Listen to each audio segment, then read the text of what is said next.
A paz do Senhor, aqui é o professor Marco Faleiro, da Logos Ensino Superior de Teologia.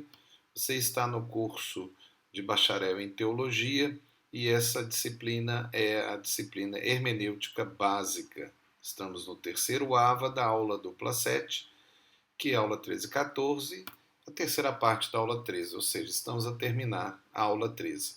Estamos nesta aula dupla falando acerca da poesia hebraica, que é o capítulo 8, que é da página 261 a 308.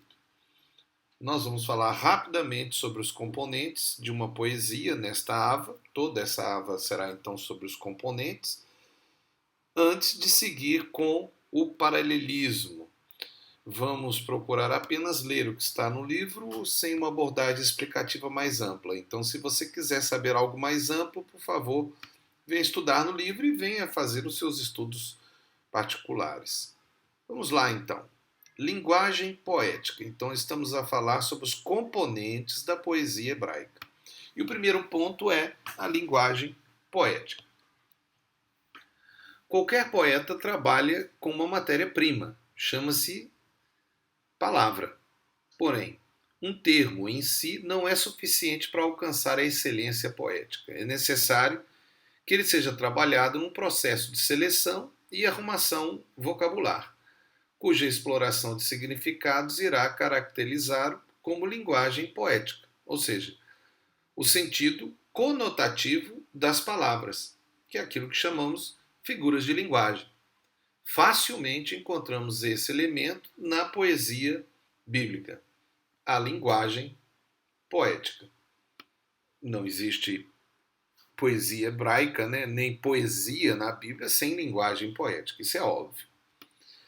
O segundo componente é o rima. A rima é um jogo sonoro cujas sílabas apresentam sons semelhantes ou mesmo idênticos no final de seus versos, e a uniformidade de sons no final de 2 ou mais versos. Veja um exemplo na língua portuguesa. Bam balalão, senhor capitão, tirai esse peso do meu coração. Não é de tristeza, não é de aflição. É só de alegria, senhor capitão. Parece até uma música, né? E na verdade é. Esse rima cria uma sonoridade quase que musical. Mas esse é o exemplo do tipo de poesia que é construída na proposta da poesia portuguesa, né, que acabou sendo exportada aqui também para Angola, assim como foi exportada para os países de língua portuguesa. Então, ao final de cada uma das linhas poéticas desse verso, note-se a repetição da proposital de ão, a fim de rimar com a linha anterior e posterior. A isso chamamos de paralelismo sonoro ou rima.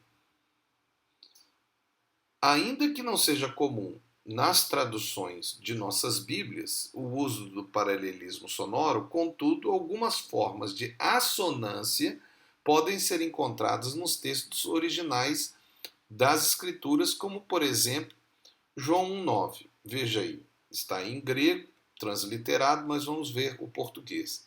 Era a luz, a verdadeira luz, que ilumia todo o homem, vindo ao mundo, né? Então, se você pegar o texto no grego, pode ter uma certa assonância, né?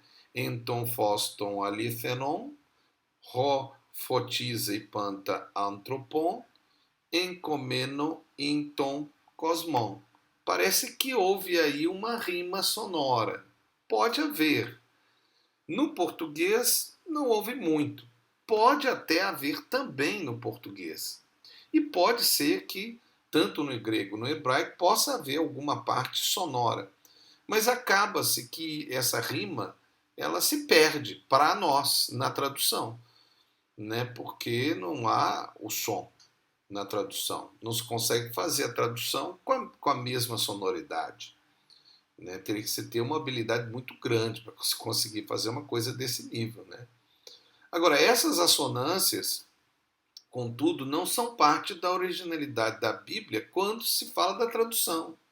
É apenas uma realidade da tradução que pode ajudar de alguma forma para poder poetizar a tradução. Então, tanto isso pode acontecer no original como na tradução. Entretanto, no caso da tradução, não é algo que seja prova de nada, que seja a revelação bíblica.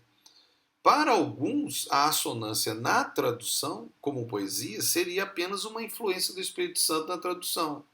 Ou seja, consideramos que todas as traduções, de alguma forma, têm uma influência, mas não a inspiração, porque a inspiração é o original.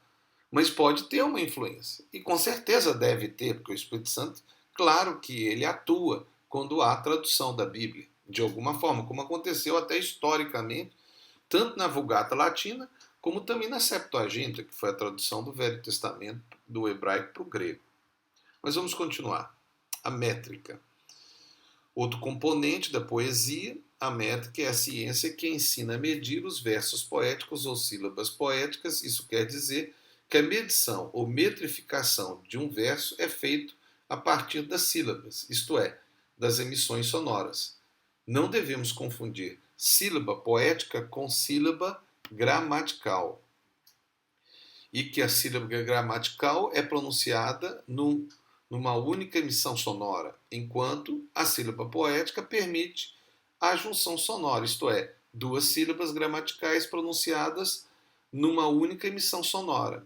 Essa forma estrutural de poesia encontramos largamente nas escrituras sagradas. Agora preste atenção, ter métrica não significa ter rima. Isso é uma coisa que nós temos que saber. Fica claro que a contagem de sílabas poéticas obedece duas regras básicas: a junção sonora de algumas vogais no interior do verso e a contagem somente até a última sílaba tônica do verso. Outro componente é a estrofe. Uma estrofe é um conjunto de versos em que os poetas dividem seus textos. Por exemplo, é interessante o modo como o Salmo 139 está dividido. Ele possui 24 versos, dividido em 4 estrofes, quaternário, contendo cada uma 6 versos, sextilha. Aí nós vemos aí um exemplo, tem muitos, e no livro tem outros, então veja no livro, porque nós não vamos gastar muito tempo com os componentes, conforme eu falei. Vamos entrar na questão do ritmo, mais um componente. Agora, o ritmo não é a rima, não confunda isso, ok? Então, falando sobre o ritmo, os dois elementos que contribuem para a obtenção do ritmo poético são a rima e a métrica. Porém, o ritmo não resulta apenas desses dois elementos, mas é elaborado através do jogo das sílabas tônicas, dos fonemas vocálicos e consonantais, da pontuação e outros recursos poéticos. O largo uso da estrutura paralelística propicia ao verso hebraico o controle do ritmo, através das sílabas fortes. A poesia hebraica, então, usa mais do ritmo, considerando a métrica com as estrofes paralelas, sem dar muita importância à rima, né? E é claro, como nós já falamos, se a poesia poética hebraica tivesse relação com a rima, a tradução iria retirar a força da poesia hebraica. O que não é o caso, porque ela é baseada o quê? Nos pensamentos. A estrutura, então, é mais importante no estudo da poesia que os componentes, mas temos que conhecê-los. Para isso, nós paramos nessa aba, só nessa aba, para poder chamar atenção aos componentes. Agora, continuando então na estrutura da poesia hebraica, nós gostaríamos de repetir algo. Vamos repetir então que, enquanto grande parte de nossa poesia moderna apoia-se na rima e no paralelismo sonoro, que é o caso específico até nosso da língua portuguesa, a hebraica enfatiza o ritmo e o paralelismo de ideias ou pensamentos, que inclusive, se você olhar na cultura africana e angolana, especificamente, você vai ver que tem mais a ver com a realidade das poesias ligadas à proposta da poesia africana. É muito mais, a poesia hebraica é muito mais próxima da africana do que, por exemplo, da europeia, né? Ou da portuguesa, que seria o nosso caso. Então, é raro ou quase impossível encontrar na poesia bíblica o paralelismo de sons, que é o rima, ao final de cada linha poética. Contudo, o paralelismo de ideias abunda em toda a Bíblia. O paralelismo poético hebraico é um ritmo equilibrado do pensamento e das ideias, mais do que das palavras e dos sons. Eu sei que eu repeti aqui o que eu já falei, né? Mas é para lembrar você dessa realidade na construção desses componentes.